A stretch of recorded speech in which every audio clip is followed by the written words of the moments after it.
Қазақта 9 деген сөз бар. 9. Үйіріңмен 3-9. Бар ма? Иә. 9 жолдың торабы. Білмегенің 99, білгенің 9 деген. Осы 9 сөздің шығу мәнісін ата-аналар жатқа білу керек.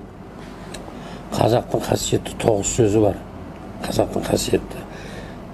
Былай оқысаң да, былай оқысаң да мәнін жоймайтын қазақтың қасиеті. Өткенде айттым ғой мектепте. 9 сөзі бар. Бірінші сөз Алла. Екі жақты оқысаң да мәнін жоймайды. Екінші сөз қазақ. Екі жақты оқысаң да мәнін жоймайды. Үшінші ата. Төртінші ана. Бесінші аға. Алтыншы апа. Жетінші іні. Сегізінші нан. Тоғызыншы ауа. Осы 9 сөз оңынан да солынан да оқысаң ешқашан мағынасын жоймайды. Неге? Бұл Құдайдың құдіреті, бұл қазақ ұлтының құдіреті.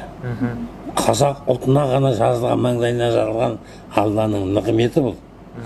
Міне осыны 9 сөздің мағынасын терең ұғынып, осы 9 сөздің өмірге, білімге, тәрбиеге, еңбекте қандай орын алатынын ұрпаққа ұғындырсаң, сол 9 сөзді ұғынып өскен ұрпақ білмеген 99-ын іздеп тауып алады.